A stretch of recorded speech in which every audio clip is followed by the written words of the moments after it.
नमस्ते फ्रेंड्स, हर हर महादेव दोस्तों। तो आज हम नंदी महाराज जी की कथा सुनाने जा रहे हैं, जो कि बहुत छोटी सी कथा है पर बहुत अच्छा लगता है सुनकर।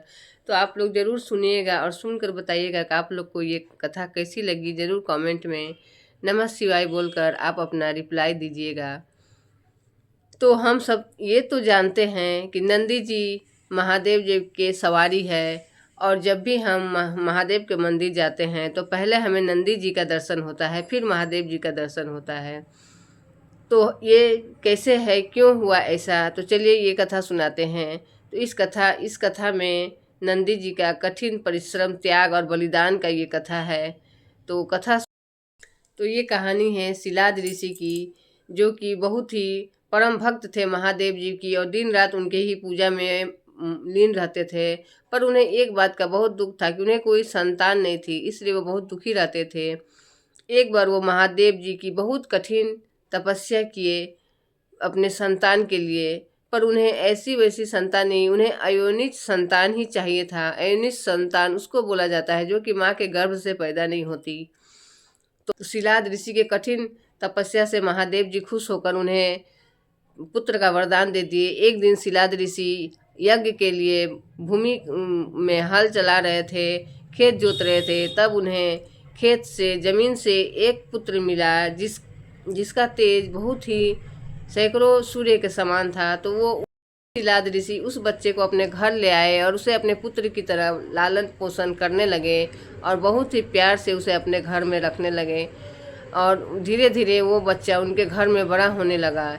एक बार शिलाद ऋषि के परम मित्र, जो कि बहुत ही ज्ञानी थे, तो वो आए उनके घर, दो ऋषि। और जब वो आए और इस पुत्र को उनके घर में देखा तो वे बोले, भविष्यवाणी किए कि ये बच्चा तो बहुत ही अल्प आयु है, इसका ज़्यादा दिन उम्र नहीं है, बहुत ही अल्प आयु है।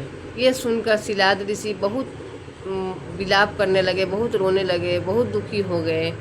जब उनके पुत्र आए तो वो अपने पुत्र को भी बताए कि तुम्हारे लिए ऐसा ऐसा भविष्यवाणी किए हैं ऋषि मुनियों ने।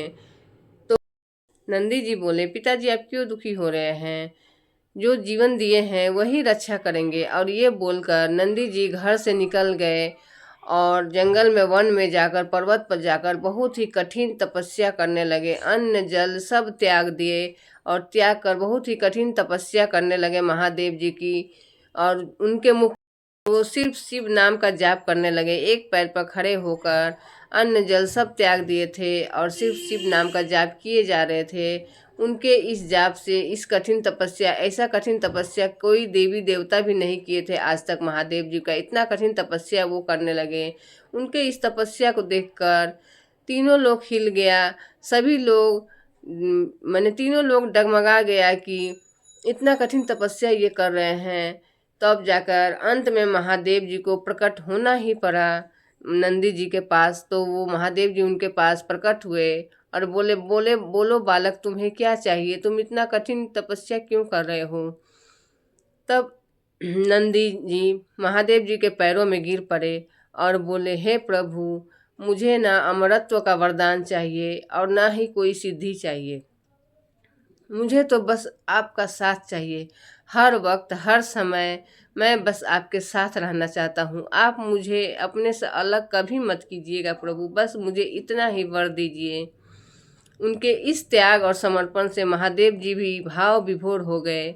फिर महादेव जी ने उन्हें आशीर्वाद में पहले तो अमरत्व का वरदान दिए, फिर उन्हें अपना गण और अपना सखा और अपना वाहन भी बनाए।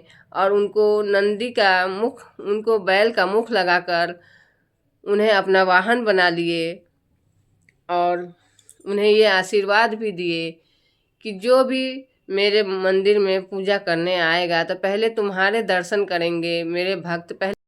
और महादेव जी बोले, मेरे भक्तों को कुछ भी चाहिए तो वो तुम्हारे कानों में बोलेंगे, जो कि सीधा मुझ तक पहुँचेगा और मैं सभी का हर इच्छा पूरा करूँगा। तो इस तरह तब से नंदी जी महादेव जी के सामने विराजमान हैं। तो आप लोग को ये कथा कैसी लगी, प्लीज़ कमेंट कर कर ज़रूर बताइएगा। हर हर महादेव दोस्तों, जय माता दी। तो आप लोग को ये कथा कैसी लगी प्लीज़ कमेंट कर कर बताएं, और अगर अच्छी लगी हो तो कमेंट में नमः शिवाय अवश्य लिखें।